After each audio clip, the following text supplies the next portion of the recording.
Excuse me, y'all.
Okay, y'all, I know y'all can hear me, but you can't see me.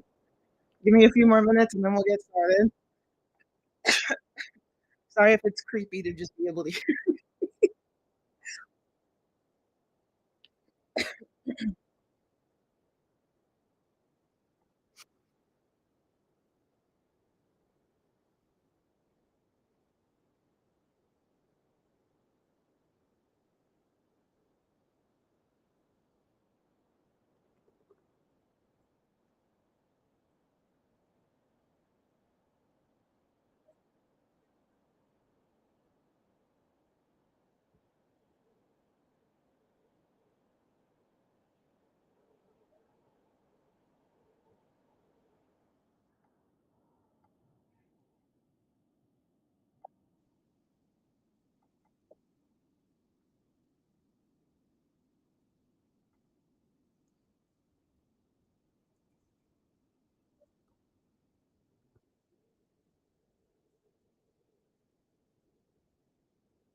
Not a commercial.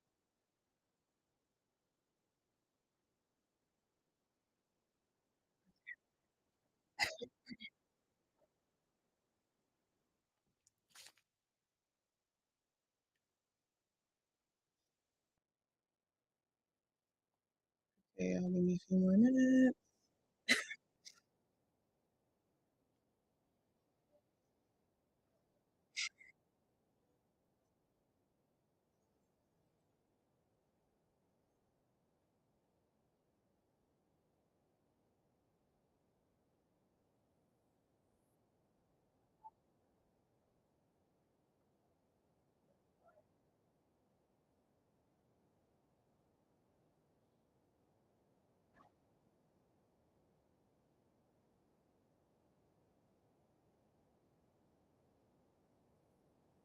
Okay, we're gonna give it like one more minute before we get started.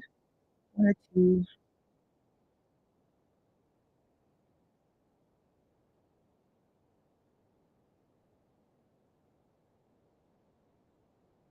It gives me a second to add something on this slide.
Okay, so let me see if I can download this so I can show you guys. Let me go ahead and cut that off. All right. So, welcome to Intro to Resistance. If you are joining us from TikTok, I got this little sticker up here to show y'all that you can join on YouTube to access the presentation. If you do not know me, my name is Abiola Agoro, and I am excited to be your teacher. Now, we have a lot that we're going to be going over today. Not a lot that we're going to be going over today, especially since I really wanted. Oops, There we go. I really wanted to take some time to go through.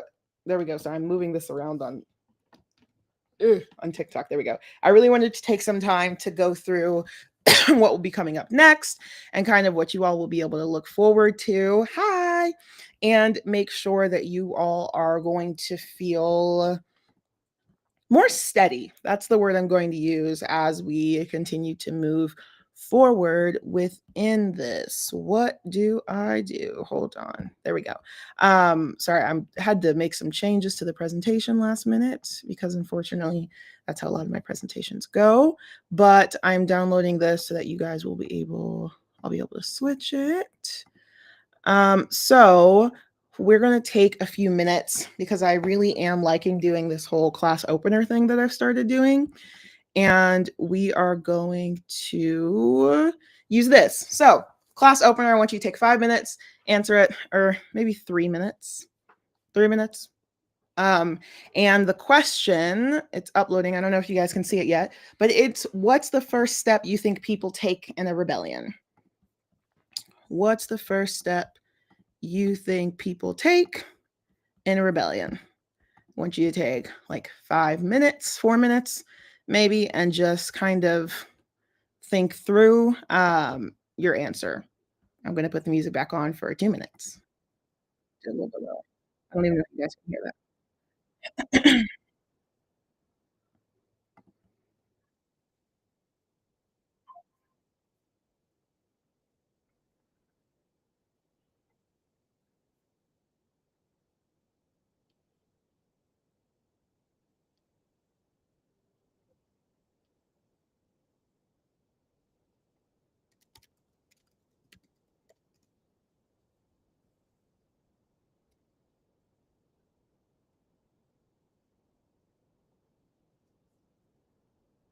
Again, the question is, type in the chat. I should have made that clear. That's what I want for you all to do. There we go. What is, and those of you on TikTok, what is the first step you think people take in a rebellion?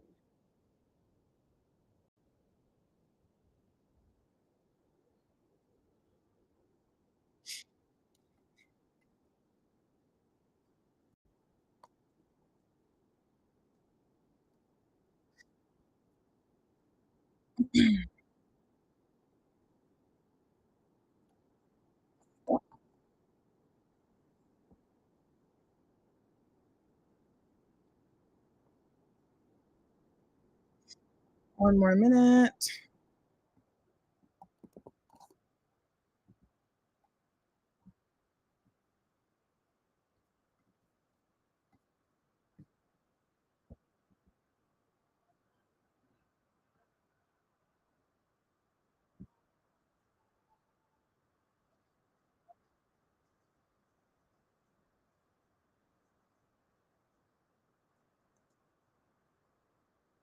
Okay, expecting a few more answers because I know there are a few more people on TikTok.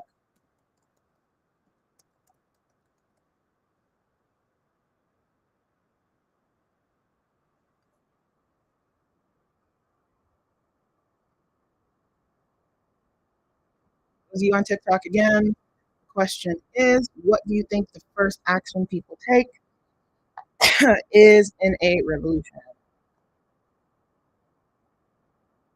So literally first thing that comes to mind.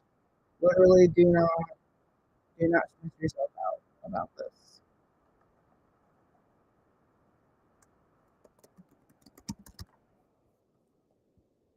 Okay, all right. I think we got enough responses in. We can pause our chill music. I hope you guys can actually hear that. I'm kind of like enjoying it. So, some of these answers I'm gonna put up. I can't put them. I didn't see any that came through on TikTok correctly. So, one of the answers right here we have from Yume. I hope I'm pronouncing that correctly, Yume. And that is that we are educating ourselves and others. And that is obviously very accurate.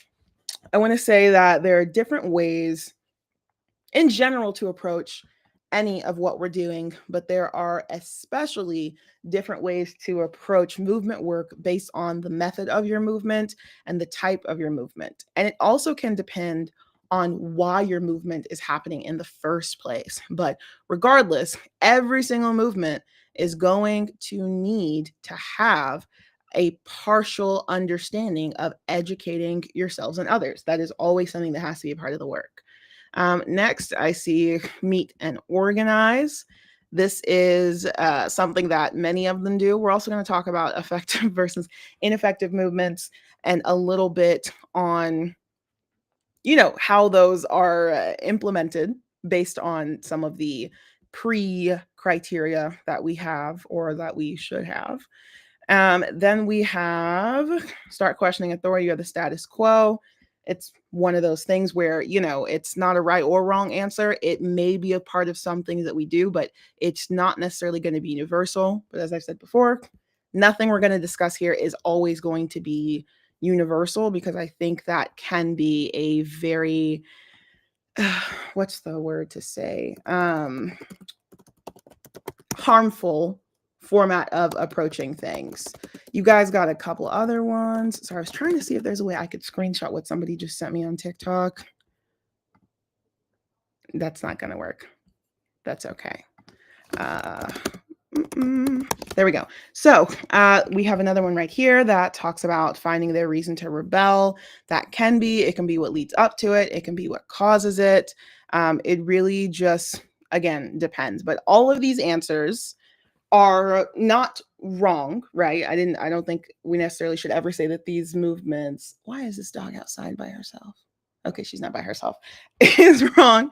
But I think it is really, really always important to be able to contextualize what we're doing and also the goal of what we are doing. Okay, now let me pull up and actually put up the presentation so you guys can see what we're going to start diving into. Okay, there we go. I did not download this properly. It's a picture. We don't need a picture. We need a presentation. There we go.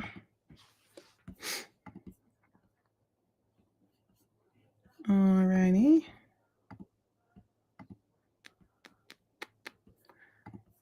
One more second. I don't know why it is taking so long to download this one here.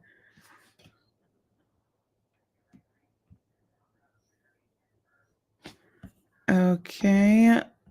Might take a second, but you guys should be able to see it. But while that's popping up, I think another thing that I kind of want people to feel prepared enough about today is we are going to have official assignments sent out. So we're going to go through a couple of things towards the end of this class in relation to what's going to be coming up next. And we're also going to go over a new system that I'm excited to work with that will give you guys accurate responses on your grading. So you guys will actually be able to go on to this free system. It's really great. And then look and see whether or not you have an assignment due. I'll also say, if you're just now joining the class, you're always allowed to just join the class. I think there's always room for folks to be able to engage in this work. I just may reach out to you and require some extra things. But anybody is always welcome to join at any point in time. This is sure taking a second to upload. I feel like I need to sing the Jeopardy song again. Do do do do do do do do do do do da do da do do.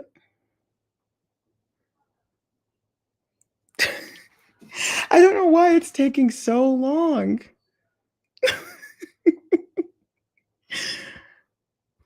I mean, we're on rural Wi-Fi. That's why it's taking this long.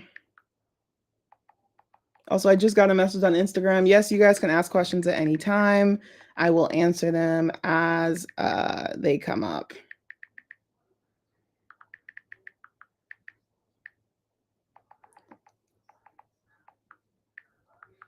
Okay, can you guys on TikTok, on YouTube see anything?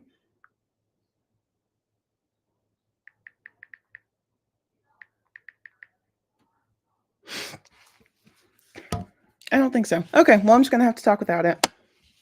That's how life goes. So, on this part of the slide that I have next is kind of just talking about the planning of a rebellion, right? One of the biggest questions that people always talk about is how do you plan?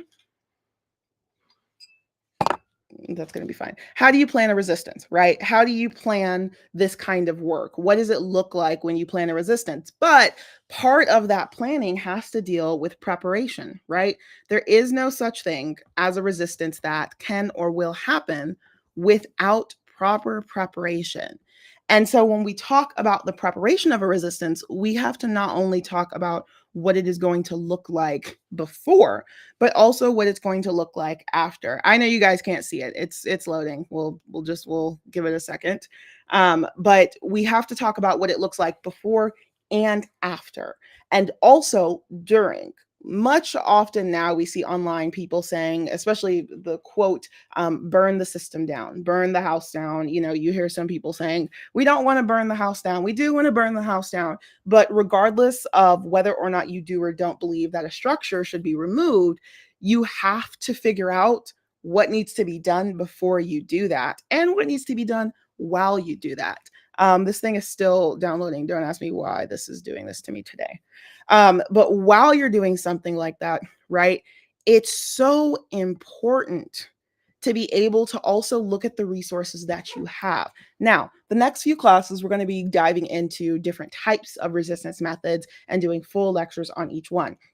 So, with that, you'll be able to not only get an understanding of the different categories of resistance work, but what goes into them. Today, we're going to talk generally about some of the different variations, but it still is really useful for us to, be able to dive in deep to understand what we may need for each individual part of that movement work. That's got to be a consistent thing that we are always talking about is what needs to be done in order to sustain this, what needs to be done in order to make sure that this has the maximized impact, and what needs to be done to make sure that we are taking care of both before and after. It just does not want to upload. I do not understand it.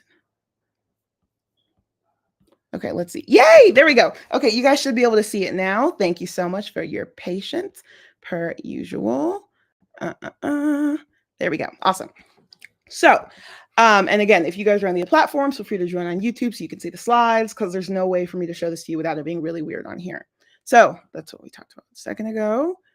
And now we're talking about the planning of a rebellion. So when we ask ourselves the question, how do you plan a resistance? This is how we're diving deep into each one of these parts and really understanding what goes into it. A mutual of mine made a post today that I really loved. This is the post that she made last week, but there's a new post that relates to this. So in the post, it says how to prepare for the fall of an empire. Excuse me. And this is something that I think people initially may see and say, that's really dramatic. But we have a historical context for what it looks like every single time that we are looking to figure out how our resistance work is going to happen. And so asking the question, how are you preparing for the fall that you want, right? If you want to burn the whole house down, what are you doing to make sure that the people in the house can get out safely first? What are you doing to make sure that the house fire won't burn everything else around it? Do you want to burn everything else down around it? Do you have gear to keep yourself protected? What are you going to do for the people that were in the house that no longer have a home? It is both a metaphorical and a literal question. They are both things, and they both must be consistently placed at the front. So in this post, which I will also include in the email send out, you guys will be able to look through and see different aspects. Mom, you okay? Oh Lord. Mom, are you okay? What is going on? Mom, what is happening? Just let him stay up there. Mom, maybe he doesn't want to go down. Why can't he? Just lock him in Delilah's area. Okay.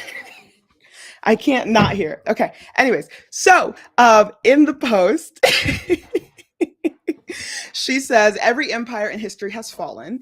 Which one do you want to look at to prepare about? She talks about building independent communities. She talks about, how you're going to see what exactly is happening based on the timing and being sure that people are able to build networks that are sustainable. And there's three different aspects that I would say, at the least, whenever we talk about this of movement building. We have pre-movement building or pre-movement planning, we have mid-movement planning, and then we have post-movement planning. There's probably another category I could come up with, but as of right now, I don't have it.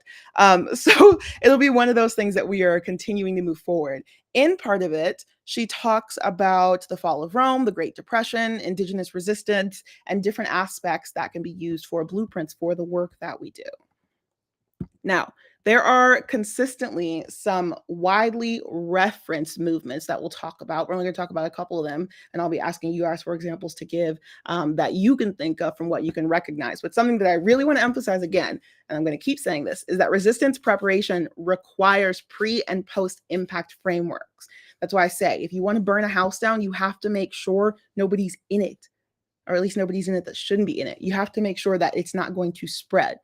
Every type of resistance requires these pre and post impact frameworks. We can argue about the differences between mid frameworks, but they have to at least be conscious of how they are starting and how they are ending in their effects.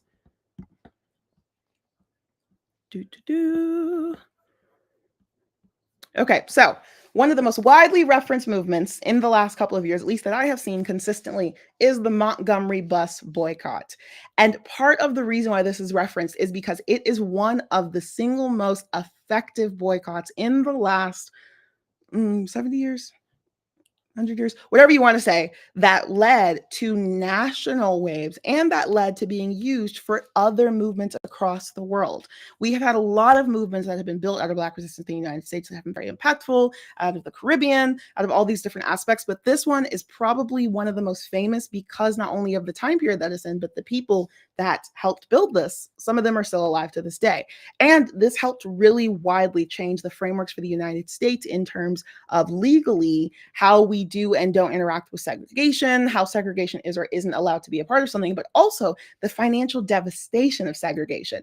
And that is a really important thing to recognize when it comes to any of this work, is this choosing why you're doing the action that you're doing to figure out what the impact is going to be to change what you'd like to change.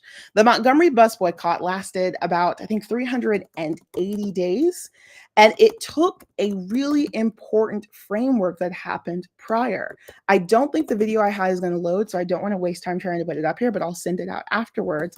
But there was a woman who actually helped feed the movement of the Montgomery bus boycott because she made sure that there were fresh cooked meals that were relatively cheap and accessible to everybody, because people not only needed to eat whenever they were walking more, whenever they were collaborating in different ways, but they needed to make sure that they had a source to eat from that would accept them. At the time period when segregation was at its height in the 1960s, there were repercussions that happened from the bus boycott, including a higher level of segregated restaurants. So being able to eat somewhere safe, especially trying to sustain yourself on healthy food when you're walking a lot more, because walking was a part of the movement. They also did carpooling. People bought more bikes. There were a lot of different methods that they used to make sure they could get to work, get to appointments, get wherever they needed to go for their community, more organizing meetings. But food is a really central part of a movement that sometimes we forget about. So this woman, it's not going to load. This woman, she was one of the most substantial parts of the of food-wise sustaining this movement building. And it's a really, really, really cool story that is important to understand, that that was a part of the planning. Now, we talked a little bit a couple weeks back about different aspects of connected movements, disconnected movements. We're not going to go back over that today. I think that'll be important to kind of do a review next week at the top of it. But just to get you guys thinking about that again, she was not commissioned to do this. She started deciding to cook for the people in the movement space. And that is whenever it actually was looked at as being essential. So nobody specifically reached out and asked her to do this. She chose to do it. And even though it wasn't necessarily planned ahead of time, it's what we'd also call mid-framework building. I label this, the Montgomery bus boycott, generally as pre-framework building because a lot of it was planned very meticulously ahead of time, but there were aspects of it that made it much more sustainable that happened while it was going on. Then, oh Lord, rural Wi-Fi. Sometimes it likes you, sometimes it doesn't. There we go. We have the Underground Railroad. People are constantly talking about the Underground Railroad, but they don't really understand necessarily how deep the frameworks of the Underground Railroad were. Say that 5 times fast.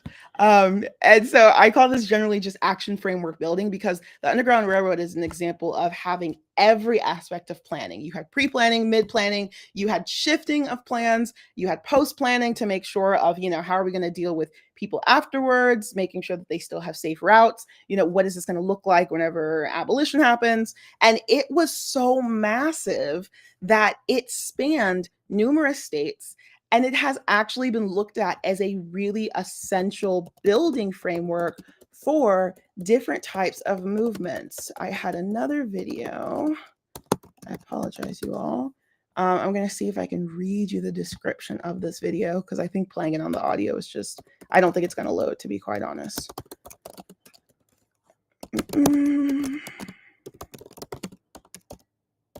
Trying to see if they have a...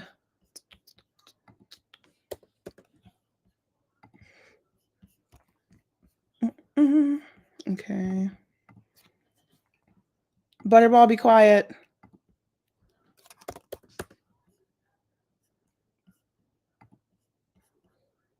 Oh, I really wish I could find this to read this out to you guys. Yeah, I just tried to load it. It's not loading at all.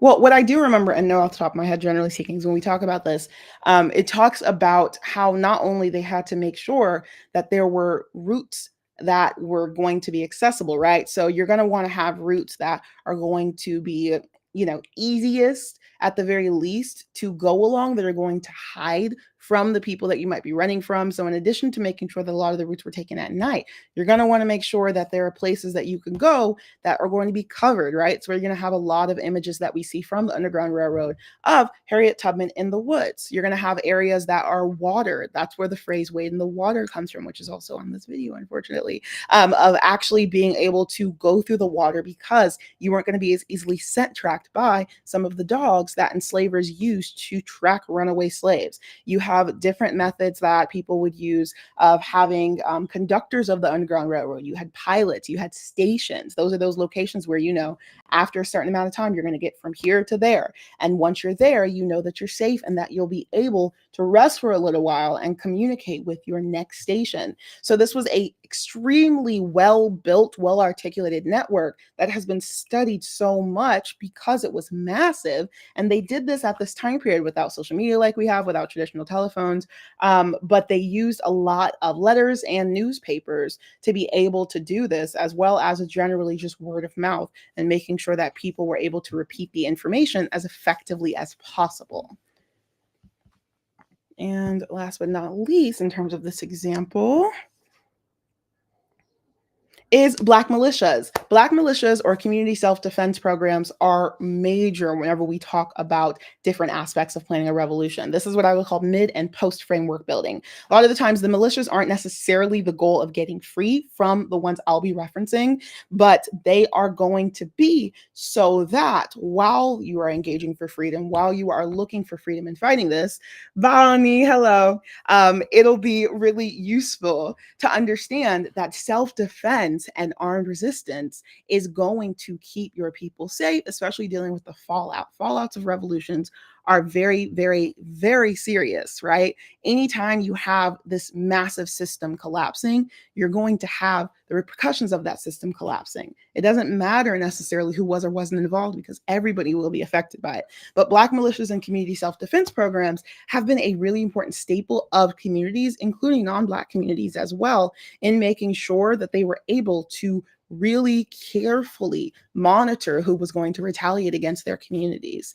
And these frameworks have been used over the entire history of any Black resistance in the United States and in the Caribbean, other countries as well. But specifically, when we're talking about here, we're also going to be talking about guns. And that leads us to the next slide, because I know many of you were asking what comes next, and what are we looking at next in terms of assignments and what we need and what we're going to be looking forward to.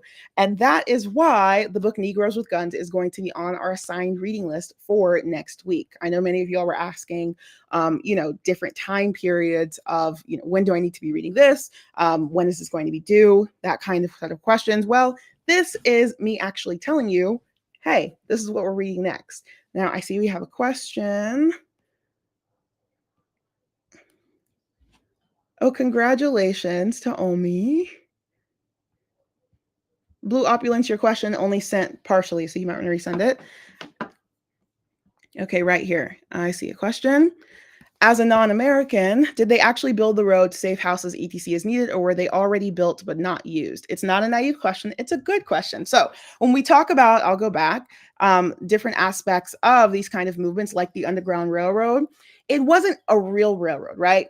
People weren't building trains necessarily for enslaved people and moving across, but they were using different methods of travel. So streams have been used for travel for everything, especially where we talk about different aspects of like guerrilla warfare. You want to talk about, different fights that happened as a part of the American Revolution. There were routes that were considered, known routes of how we were going to get from point A to point B with being least detected. So those streams would be a part of it. But rarely did you see something being physically built in terms of a path for the Underground Railroad. It was really about using what was already there to the maximum possibility and making sure that it was going to be helpful, especially for timing, right? The timing of all of these things is really important, because the time that you spend building something where you could just use something that already exists is really important. So the safe houses could be anything from an abandoned house. They could also be something from like a white abolitionist. White abolitionist played a really large role in being able to actually keep enslaved people in a house where they could sleep, eat, like chill for a minute before they had to move back out at night. Thank you. And they were really important in also obviously being able to be way stations for somebody to say, okay, if you get to this house at this person, you know that you are on the right path. Anytime you're doing this kind of, and somebody who does hiking or, what do we want to call that? Nature adventurist will understand that you have markers, and those markers are really important to making sure that you're on the right trail, whether you're going hiking or whatever it may be. And so these were those forms of markers. I believe there were a few times in history, and I would like to look this up for myself later just to double check, where there may have been like a couple of like makeshift, you may have makeshift sleeping, makeshift things like that. But it was rare because you also didn't want to leave an indicator that you were there for that purpose, right? If you end up building like something that looks like you're camping, and you're an enslaved person and then you leave, then anybody that may come afterwards, especially during the day, that's being nosy, they might see that and be like, okay, somebody was here, why were they here? Whereas if you leave no trace that you were there, you're going to be a lot safer. So you really do want to just use established structures. I'm trying to think. There also may be a couple of times where there was already kind of something to use and they made it easier to use. But for the most part, no, you're going to use what's there as needed. So yes, they would already be built. Sometimes they'd be used, sometimes they wouldn't be used. I hope that answers your question. No question is too naive here, ever. I always appreciate it. Somebody on here, yes, said leaving a trace of physical escape would be harmful. Yes, because you want to, again, make sure people don't know you were there. And yes, trying to hide landmarks was important. I hope that answers your question. Now, in relation to this, I think that's part of whenever, There we go. When we talk about the book We Refuse, which is also going to be the second book, we're only going to read a certain page. I'll email that out tonight or in the morning. You're only going to read a few pages of We Refuse because it's an expensive book. And so I don't know if people have had the time to get it yet. It's a great book.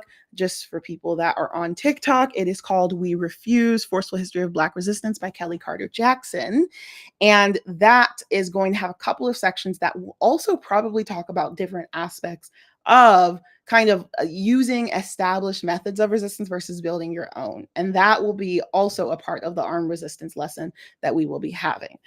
It was supposed to have a third thing up here that's not showing, but it was a video slash study that was done that talks about mapping the roots of resistance. And I'll email that out to you all. It might be a little bit of a hard read for some folks, but I always say if you have a question, reach out. It's okay to Google things. If you need to put it into like some type of like AI system to see if you're understanding certain sections, that can be useful. Just don't use it to understand the material entirely because it can misinterpret parts of it, but it can be really useful as a tool to help you see if you're understanding things in alignment with it. So that's totally fine to do. If you need to take it into sections, like it's really whatever. It's not supposed to be something for you to get bogged down on, right? I don't want it to be something that you all see and see like, oh, this is a study, and just immediately you're like, I can't do it. Anybody can read a study. It just depends on how you read it and how the information is going to be relayed to you. Yes. So I sent out a link at the beginning of this class. I'll resend it, that had links to each one of these books that I'll ever talk about for the libraries. Thank you, Leah, for reminding me. We Refuse is available on certain libraries. The app Libby is a very good app that will connect you with libraries. Some of the libraries, you're going to have a library card, so you might have to go in person. But if you Google your state plus digital library card, almost every single state is going to have at least one or two libraries where you can get a digital library card online without having to step in person at all. And you input that, and then you'll be able to virtually check it out depending on how many are available. So We Refuse will also be, available on different libraries. And Negroes with Guns is also going to be available, but some of you guys submitted the request and I promised I'd mail them. So I finally got some of my copies in. So I'll be mailing, I think I have 5 copies. I'll be mailing these out to the people that submitted these first. If somebody still wants a paper copy and just did not submit it yet because you didn't know, you can always submit it. The website is always bit.ly/books from Abiola. It's in all of my links everywhere. It's very easy to find if you just look on my links that I have. So those will be kind of the 3 reading materials. We have a couple of videos that will be for next week. Just something very light, nothing too heavy. And it's really to get you all just prepared for the conversation of armed resistance. With that being said, this is our little class schedule. I'll email this out. You can always screenshot it. Those of you on TikTok, you can switch over to YouTube to look at it real quick, or you can just make sure that you contact me if you're on my list and I'll email this out.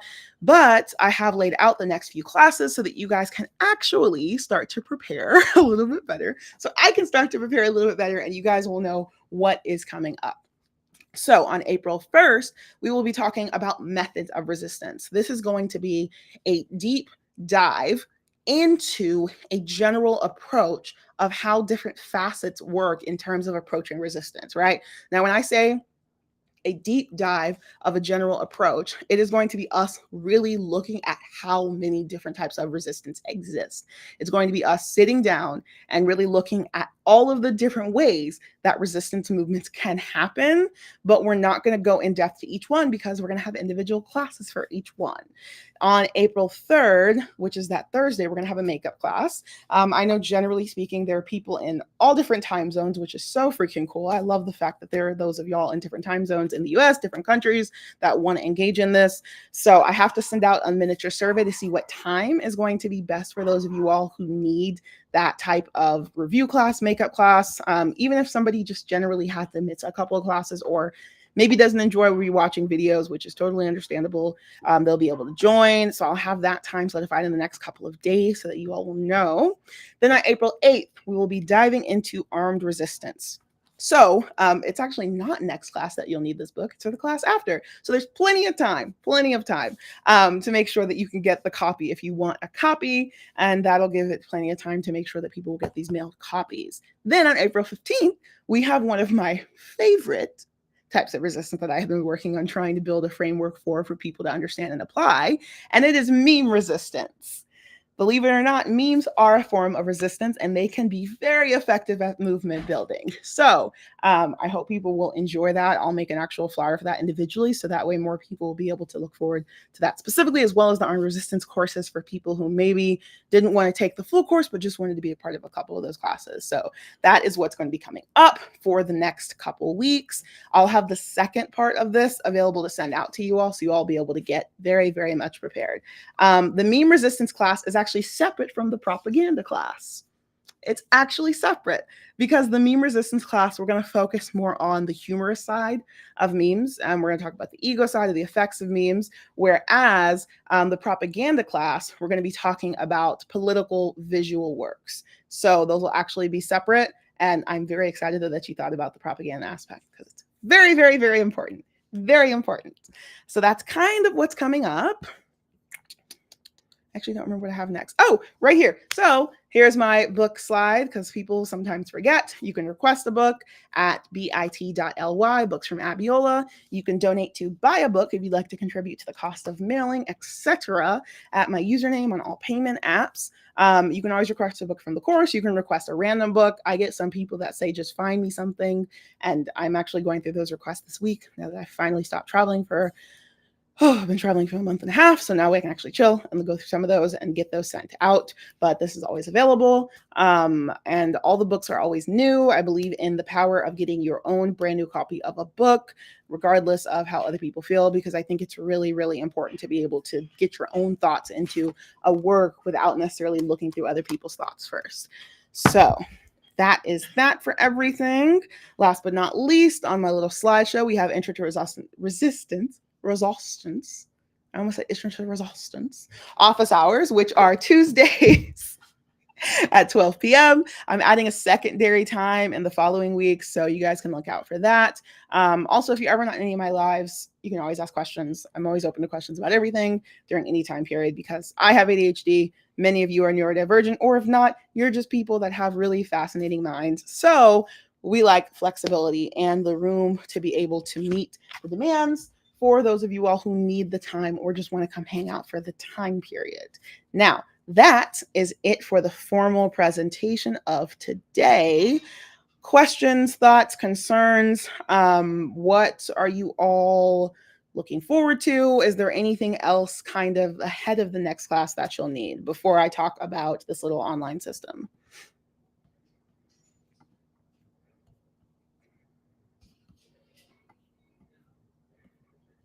Questions, thoughts? I think I have something sitting here in my eye and I've been trying to ignore it, but it's kind of bugging me.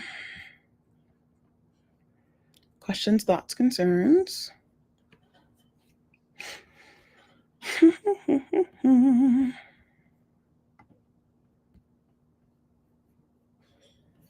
Are we still doing group works? Yes, you are. I have one.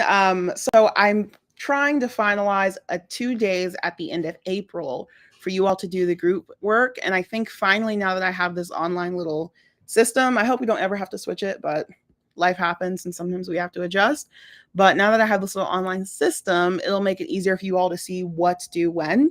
And it should also make it to where you guys will be able to work in like different sections for this. Thank you so much, Roz. You're so sweet. I appreciate it. I am Roz on TikTok said, what amazing work you're doing. Thank you for sharing. I appreciate it. Thank you so much. Questions. And you can always email me questions, but sometimes I take longer to respond to email than I would like to because I am human. And sometimes emails scare me. Sometimes just logging onto emails, it just feels scary. Is that rational? No. But is it real? Yes.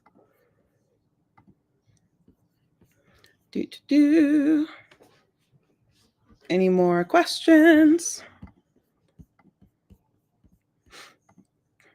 Okay. Wow. While you guys are thinking about that, I'm going to show you guys this system that I am, again, excited about. I fear reading my email as well. Yes, it's just like, especially once I get too many spam emails, then I'm just done for. I'm just done for. If I open my email and there's like 5 spam emails, I'm just going to log off. Jesus. Okay.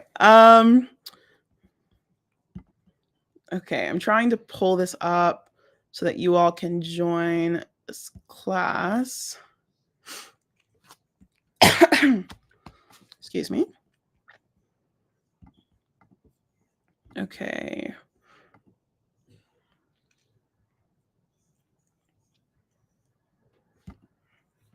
Where is the join code? I'm about to have this on here. Obviously, those of you on TikTok, etc., aren't going to be able to see it as easily, but I'll post this and have it in my bio link where everything else is. So you'll be able to click on there and join the class. I may have it as like a picture too, so you guys can see.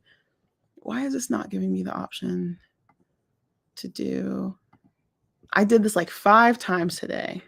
Like 5 times I went on here and I played on it and I did all of these things. There we go. Ah, oh my gosh, I love it. Okay. So let me show this so that you guys will be able to do it.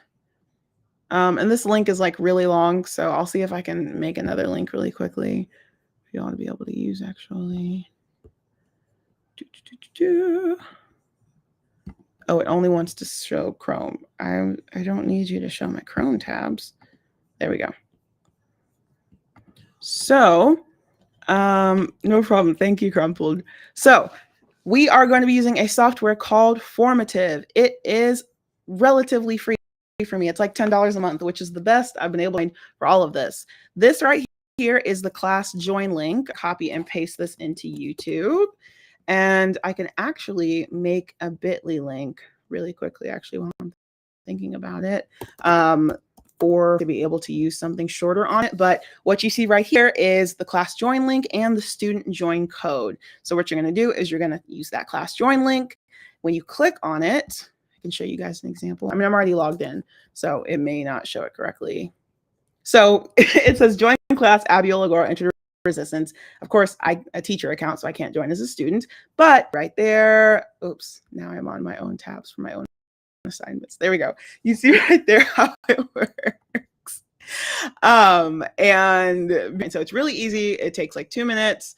And I know that I said I was going to stick to a lot of emails. We're still going to stick to a lot of emails for things, but I also want to be able to have you guys like track your own progress, because I know not knowing if you did or didn't have an assignment submitted is probably a little bit stressful. And so I like this software. So I'm going to have this up here for a few minutes to let folks try and get signed on. You have the little student code. And while y'all are signing on, yes, I will answer this question, Leah. Leah asked, when you get a chance, can you please clarify what the parameters were for the assignment class 4? Let me pull that up as well.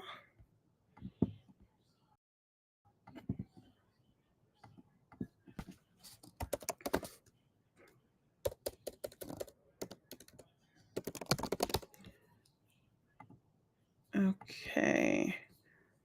And I have a bit.ly code for y'all in a second. That'll make it a little bit easier.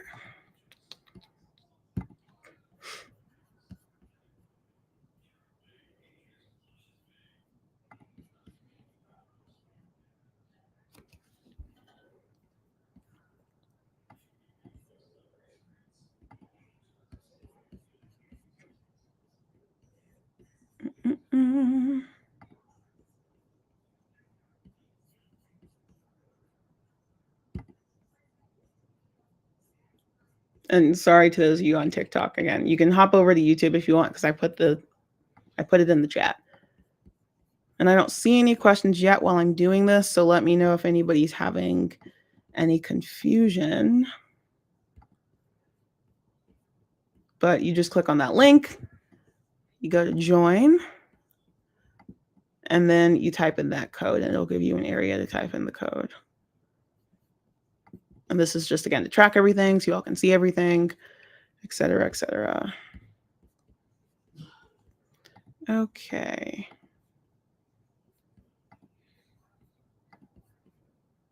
I'm about to pull up the assignment for the screen share as well, but very quickly, I want to now finish making this bit.ly link. I'm disappointed that the videos didn't play, but that's okay. You guys can just watch them on your own.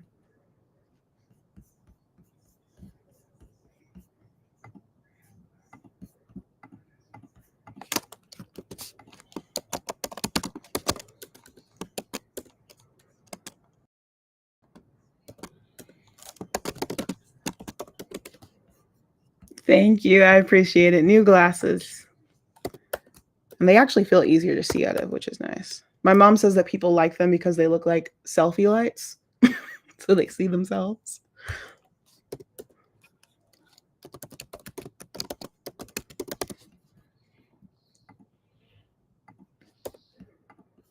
Okay.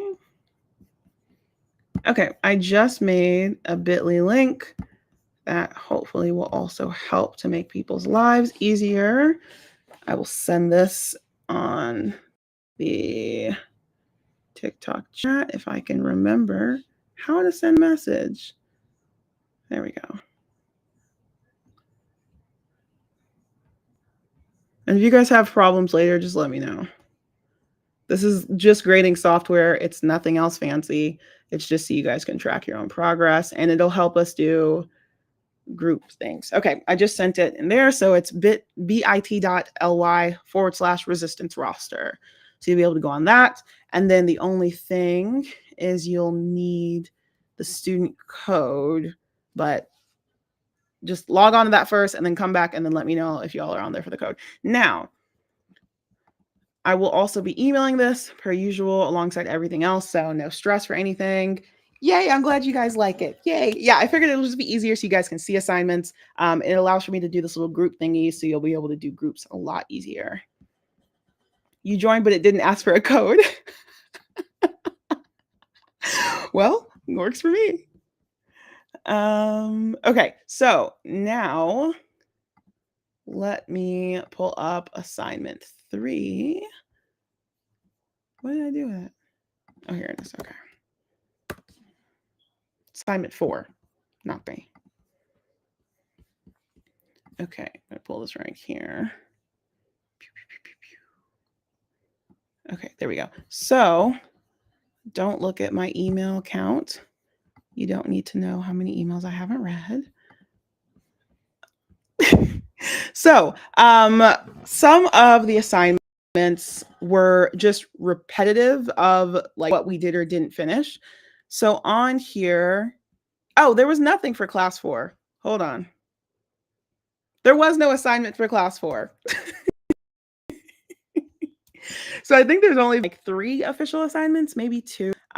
So on the, what I meant to clarify is whenever I say like, here are links to prepare for the classes, are just links of the emails that have been sent out. So that way people were able to go on here and see what has or hasn't been like given. I send all the documents out in the afterwards. That way you guys can click on them and access them yourselves. So making sure that it's easy to go through and see the summaries without us having this new software that, again, it's not going to be perfect, but it's relatively free. So I've been way too nervous on like settling on a software, and I've spent way too long looking at all different options, and some are 100 a month, some are 5,000 a month, which is obviously never going to happen right now. Actually, could happen potentially eventually, but not now. So this was something that's just easy, simple, to the punch, no stress, just so that way we can at least get started and you guys will have that easy access relatively quickly. So back to this. So there was no assignment for class 4. Class 3. Class 3, this class 3 link had an assignment, and this was like 2 of the assignments. So on the class 3 link, if you click on that, let me go back to the email so you guys can see. So it'll be right here. You click on class 3. You will see right here where it says, and I'll add this onto the software so you guys can do that. Thank you. I'm glad it looks good. So,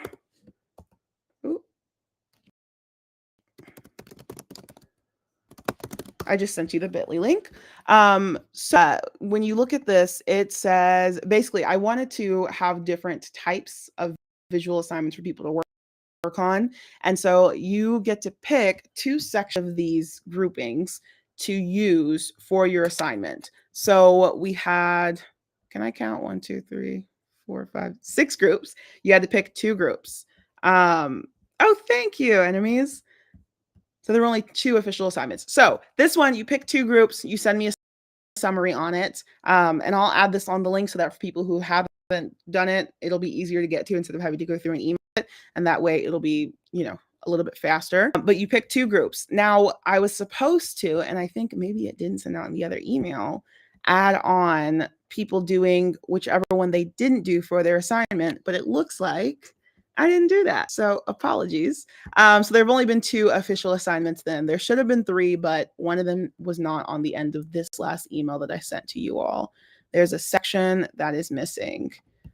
But the third assignment would be do whatever one section that you didn't do for this first one. So let me break this one down. I think people got this relatively easily, but since you all are already on here, the whole concept is you pick 2 different video collections.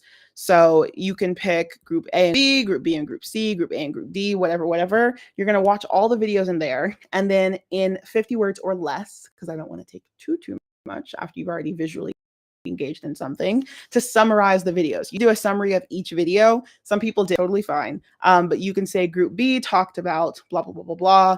You can talk about, one line about each video. It's really whatever, just less than 50 words. So if you want to put that's totally fine. And then you're to the rest of these questions that I had on here, because these are thinking questions for y'all to really make sure that you're digesting everything we're talking about, and also just to get you in the thinking in whatever type of resistance mode you're going to be thinking in. It's really to get you to ask certain questions yourself. Oh, here's the code. Totally fine. Oh God, ignore all. I have so many tabs open. You did not see that many tabs. Nobody sees all my tabs. There's the code. I just sent it. No apologies needed. I'm glad you're doing it now, because it's so easy to forget. Let me slide this on over to whatever I was doing. Is that right here? Nope. I have like 80 tabs open right now. That's the problem with research work, is you find a study and something else and then you want to add it. Anyways, okay. So what was I saying? So you're just going to do that and then pick, 2 of them, send it, answer the question. Because here's the thing, it's just like with our minds, with this work that we're doing, it's similar to how an actual algorithm works, right? For example, sometimes I've done little like thinking questions on TikTok and on Instagram asking folks, what happens when you Google this, right? One of them is a Birth of a Nation that I asked, I think last month, and I'm planning on doing a whole little video section on that. At the moment, I'm kind of beefing with Instagram, same with their platforms, because they've deleted videos randomly a couple times. So I've kind of got a little bit discouraged and irritated because multiple videos just vanished. But trying to suck up and get back into it, and not let that get me down. But I want to do something on that, because when people looked up the Birth of a Nation, depending on the work you do, some people's searches came up with things that were just generally like, the Birth of a Nation is a movie from the 1900s and blah, blah, blah, blah. And it was very weird because the Birth of a Nation revitalized the Ku Klux Klan. It's a very serious, disgusting racist film that was really popular up until like the 60s and 70s. And you could probably, if you look really hard, still catch it somewhere in theaters today. And so the algorithms that have already been ingrained for most search engines, Google included, I think some people use Yahoo, were showing people these really dangerously general summaries. But our minds work in the same way. So whenever you start to look up things more often, that will become recommended to you. Just like how we say, you've built your For You page brick by brick. You're very literally learning to ask yourself certain questions and to look for something afterwards. So you're consistently building forward how your brain is going to think, to where whenever you see something pop up, you'll learn how to ask the question, why is this way? A lot of times people say, well, why did you see this problem? Because my brain's been tuned in to think like that. So I'll see something happen and immediately my brain will go, who's doing this action? Why are they doing this action? What's their goal? What's the result of this action? In a positive or in a negative sense, depending on what's happening. So this is going to be just like that. So the purpose of some of the questions I'm asking you all is not even to say you're right or wrong, but it's to try and get you to think in some of this frameworks without telling you how to think, right? The goal here is not to tell people what to think. It's teaching you how to think in a resistance mindset, but that is going to really depend in terms of the results of that on who you are. So hopefully it's not too much talking. Anyways, so you're going to watch these. If you didn't watch them already, pick section. And for the second assignment, you'll be picking a second section, but I'll be inputting all this in there today. I wanted to also see if you guys could actually get on it, but I uploaded everything to it. So a couple of y'all got on it. You said on here, which is at least I know it works before I upload the assignments onto there, and then it doesn't actually work correctly. Okie dokie. I think I missed a question on here. On TikTok, it is, I don't know what that means. You're saying resist what? Intro to resistance of resistance, the whole purpose. That's what we're talking about today. If you'd like to join the class, there's a link right there on TikTok for you. Alrighty, so any more questions, thoughts, concerns before we close this out? I'll probably chop this last half off on YouTube, so this part won't be on there, so that way people can just get the actual presentation rewatch. That's why we like to do the simple business stuff afterwards. But, you know, I'm really excited to continue to build on this. I'm excited to learn more while you guys are learning. I'm learning how to build better class structures. So I'm excited alongside you all. It's, you know, really a fun opportunity, I think, to be able to really make some change and get things working. Any questions, thoughts, concerns? Thank you. And if you want to, Black Women Stitch, if you guys want to rewatch it, it's on my YouTube. I'll put it in my YouTube. Everything is always linked everywhere. I always have all my links together, but it's on my YouTube, the full rewatch, if you guys want to share it or if you want to watch it. Any questions before we wrap up?